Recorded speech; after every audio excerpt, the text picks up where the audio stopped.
Hello everyone and welcome back to another video. So this is going to be discussing two things. First of all, patch 6.1, how it's been, when 6.2 could be coming, some thoughts about that, and then a little bit of chatter about the item level boost and how that's affected things. Now this video was originally going to be about news, so I'm just at the top of this going to mention the two, I suppose technically, or three news bits of stuff that I was going to talk about. So the very first bit of news, the Iron Maidens has been massively nerfed on LFR difficulty. Essentially, their health has been reduced by 25%, and the health of the Dominator turrets at the end has been reduced by 60%.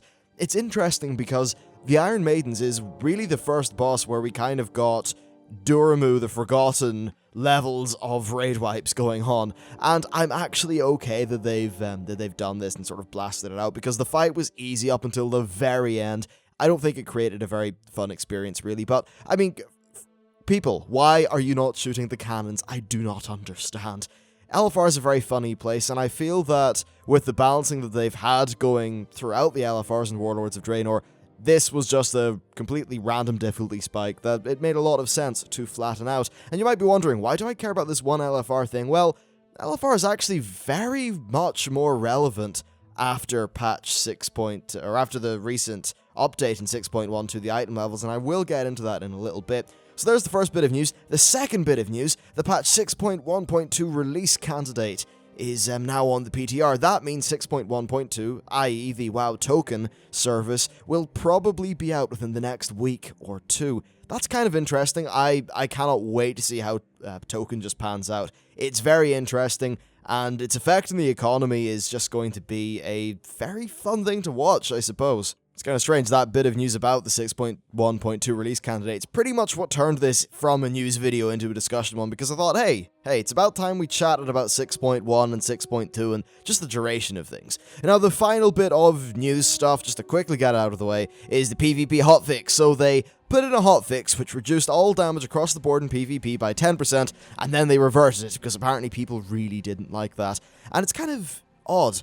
With PvP and Warlords of Draenor, they slowed it down by quite a bit, and it doesn't seem like people seem to have liked it that much, based off what I've just sort of heard from PvP streamers, community, etc. So it seems like the damage progression that 6.1 naturally seemed to have brought would have been something the PvP community would have liked. Regardless, people complained, Blizzard seems to have resolved the issue, and that does seem quite good. Honestly, putting in a 10% damage reduction like that, just in a hotfix, willy-nilly out of nowhere, that's pretty heavy-handed for something that's in a hotfix. I feel like they just did that too quickly. They should have maybe taken a little bit more time, done some just discussing, maybe some data collection or something about it. I don't know, it just seems kind of odd that they did something so drastic in a hotfix completely out of the blue. Now this does bring me on to a wider topic on PvP. It's not the point of this video, but if you are into PvP, what do you think about the pace of it currently? I can say from personal experience, I liked, in terms of damage, the pace of Mists of Pandaria. I just think Pandaria needed its CCs tuned down a little bit. Well, no, more than a little bit. Like, there needed to be, in my opinion, a substantial merging of DR categories and just flat-out removal of CCs. But I kind of like the pace, and I suppose retaining both of those is a very tricky thing to do. I really will just have to get into Warlords of Draenor PvP, though, a little bit more, and I'll be able to bring you my thoughts then. But if you are a big PvPer, let me know what you think, because I'm very interested to hear what you've got to say. Alright, now that 4 minutes of fun is out of the way, we can get into the main topic of this video, and that is, well, 6.1 and 6.2, and I've got here in my notes two questions. The first question is, has patch 6.1 changed how you play much? Because I think when a new patch happens, ideally it should be really fundamentally changing what you do. And this question goes out to a lot of you, and it also goes to me, so now I'm going to answer it. Has 6.1 changed how I play? Well, it's odd. 6.1 has changed how I play in that I now am just hoarding as many treasure hunter followers as possible, but bar that, 6.1 has done next to nothing in terms of my daily playing of the game. And I think that is rather unfortunate, and that content drought that I was talking about before 6.1 launched, which I suppose was a bit of a touchy topic, there was definitely a lot of people who were not particularly happy about what I had to say, And I think now that I've played it on live on my own characters, when, of course it matters, because when you're on the PTR, as much as it's easy just to sit there and say, blah, blah, blah, this is all pointless, I think you don't truly know for certain until it is with your own characters that you've got a bit of investment in. And now that has happened, I can say I just don't particularly give a hoot about patch 6.1. It's just very... It's full of nothing, really. Now, granted, some of the garrison changes were nice, and I really do like what they did with garrison resources. It's meant that garrison resources are actually a resource that I spend now, essentially in my pursuit for more treasure hunter followers, and I think treasure hunting itself, actually, as a trait, is completely overpowered. I mean, I'm making like 7k a day off follower missions. That's insane. Granted, it is across like 7 characters, but I don't even have a full roster. I've got like 2 or 3 treasure hunters per character. Once I get more, I'm going to be making easily a K a day per character, maybe more. It just seems a little bit strange. In terms of the Apexis missions, I mean, I did them to get a bit of gear because I just wanted to replace a raid slot, but I mean, again, it's not really a particularly new thing. And then, of course, really nothing was added to the world. Those Harrison Jones missions are pretty fun, but you just get 150 gold at the end. It just seems like they could have done more from a reward there. Perhaps we could have got a bounty that would have contained Apexis crystals. I know that back when I was getting Apexis crystals on my main, I would have appreciated it a bit more if those Harrison Jones quests gave me some crystals. Because then, it would have been something else other than the regular Apexis dailies. So that was a little bit of a bummer. Also, I've done the 3-player quest. I've done that a few times, and I've just never found that much of a compelling reward for doing so, which really does seem a little bit off. Now, of course, I suppose the largest thing that 6.1 has probably done for me is allow me to just get a bunch of heirlooms. I don't really consider that new content, though, because heirlooms are a thing that have been in the game. They just kind of reintroduced them, I suppose. And the boost up to level 100 was nice, and it meant that I got to make that fun video about leveling up to 100 in under 5 hours, which I've seen in some commenters actually said they got in about 3.5, which I was very impressed to hear. So that's really what 6.1 has done. Has it been a sort of new, cool thing to sink my teeth into that moves the game forward in a way that I really care about? No. I mean, in patch 5.1, as much as I didn't particularly enjoy the Lion's Landing dailies, I thought the story was actually genuinely very interesting, and that really drove me to participate in that content. I just haven't found that drive in patch 6.1, which I suppose is what makes me a little bit sad about the whole affair. And hopefully 6.2 will actually fix up that problem. And speaking of 6.2, the second question that I have in my notes is, now that we are getting near to April, do you feel like they should be announcing a tier patch soon? Basically, 6.2, where is it? We haven't heard a great deal. I'm assuming that now that the WoW token stuff is out of the PTR, that means the public test realms are just open for 6.2 delicious juiciness. So my personal thought is that we're going to start hearing a lot of stuff about 6.2, hopefully within the next 2 weeks. I'd say so, because, we've got the leaked stuff about the 6.1 and the culmination to the legendary quest. We know there's awesome lore happening, and, well, there needs to be something on the horizon after WoW Token comes out, right, for Blizzard's PR. And frankly, with the problems of 6.1 being what I spoke about a few minutes ago, I think they really do need something there to get people interested. Sure, talking about 6.2 is not going to get people to resub, but at least it puts WoW in their mind and thinks, 6.2 is coming soon, I'll resub when that happens, awesome, new bit of content. Now, if we look at dates, actually, according to Ian Hazzikostas, 6 months is about the ideal length for a raid tier for World of Warcraft, and that would put us at having a sort of mid-May kind of end date for the expiry of Tier 17's shelf life, though I can see them squeezing another month out because of the way they sort of delayed BRF, which I suppose does make a bit of sense, but I think we're going to be getting our new tier, I'd say the start of June. Yeah, about the start of June seems pretty correct, and I guess it does seem like we had a big old chunk of time where not a great deal was going on in the game, and that's really, I suppose, because 6.1 just didn't give us a new exciting thing to even just take up 3 weeks of giving us new interesting content, which, by the way, 5.1 kind of did.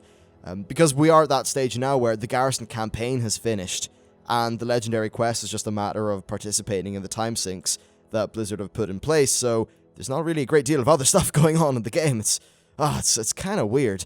I feel like 6.1, if it had have just kept the Garrison campaign going somehow, would have been a lot more palatable, because there still would have been a little bit more forward motion going on in the game. I mean, it probably wouldn't be the most mind-blowing patch ever, but something like that I think would have been quite welcome, at least from my perspective anyway.